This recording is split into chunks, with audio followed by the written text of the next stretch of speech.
Real pleasure for us to have you here. It's a delight to be here. Thanks for the invitation. It's good to see you all. Big crowd. It's great. So I'd like to start off by asking, because a lot of us don't know, what is design thinking? I hate that question. No, I should really know the answer to that by now, shouldn't I? Considering I've written a book about it. I suppose the simplest way and I don't know how useful this is as an answer, but it's the way designers think. So, so now we'll maybe try and be a bit more useful. Design thinking. I mean, it's a way of thinking about new ideas. It's a way of thinking about innovation based on the kinds of methods that have been evolved over centuries, really, by creative people, by designers. So things like understanding the needs of others, using empathy as a source of inspiration, visualizing ideas rather than just kind of writing about them or thinking about them, using prototyping and other rapid kind of techniques for trying out your ideas and evolving them, using storytelling to bring your ideas to life. All of these are sort of methods and techniques that designers have kind of learned, created, stolen from other people over long periods of time, and kind of assembled together. They're quite useful for innovation. So that's really, I guess that's what I mean by design thinking, using all that stuff. All right. So you mentioned in your book that going to art school didn't really help you in the design world. So did I really say that? I can't believe I said that. I actually can't believe I said that, but it's possible. But I've forgotten most of what I wrote in the book.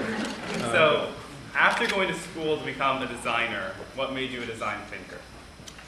Yeah, I suppose I'd reinterpret what I said in going to art school definitely helped me become a designer. I think what I discovered after I left art school was that I had a fairly narrow view about what design was. Partly because of the time and partly because of the place, you know, I was really enamored with the notion of design as being only about the aesthetics of things, what things look like. And you know, I went to, you know, possibly the most renowned art school, certainly in Europe, where people like David Hockney went to school. And you know, so it was understandable. It was quite an intense interest in visual things and aesthetics. And I still am very interested in visual things and aesthetics.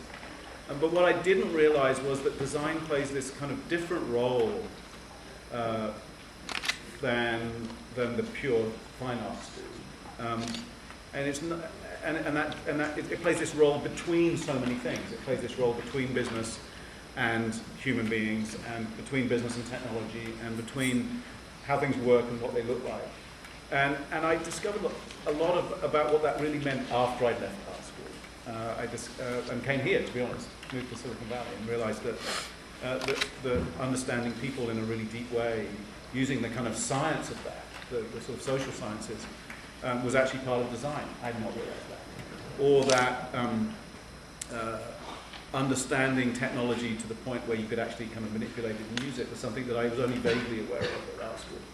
Or that business and designing businesses is actually a relevant thing for designers to kind of think about. Didn't understand that at art school. So I think it was more that art school set me on a path, and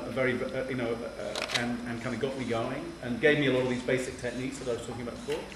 But I found out so much more when I actually got starting to practice and moved here. Yeah. Another thing you discuss in your book is the significance of Isambard Kingdom Brunel's vision of integrated transport. So, what other thinkers or ideas have inspired you throughout your career? Well, you know, there are a lot of sort of people like Akio Morita, who was the founder of Sony, who, you know, while he was alive, was responsible, I think, for building, at the time, you know, was one of the most successful consumer technology companies the world had seen up until that point, because he believed in that same thing that I was just talking about, this kind of connection between what things do technically and functionally and what they mean to us, the role they play in our world.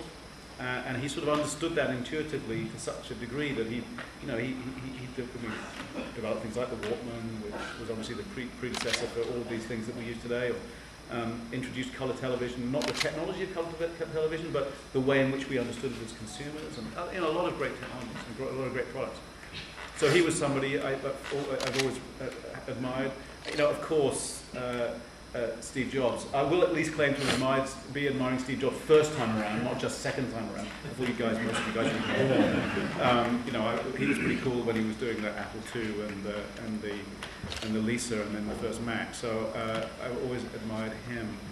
So there's a whole series. I mean, Edison, because of his willingness to keep trying and prototyping and trying things out until he got to a solution. There's a whole series of those people that I admire. So, as some of us know, one of Ideo's most famous innovations was the first mouse for Apple.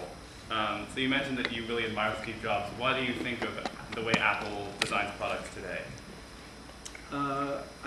I think they do what we all aspire to do, and they just do it extremely well, which is to think about the big problem, think about the problem at a sort of a systems level, and then figure out how they can create an experience for us as consumers where every step, every element of that experience is as delightful and as great as they can possibly figure out how to make it.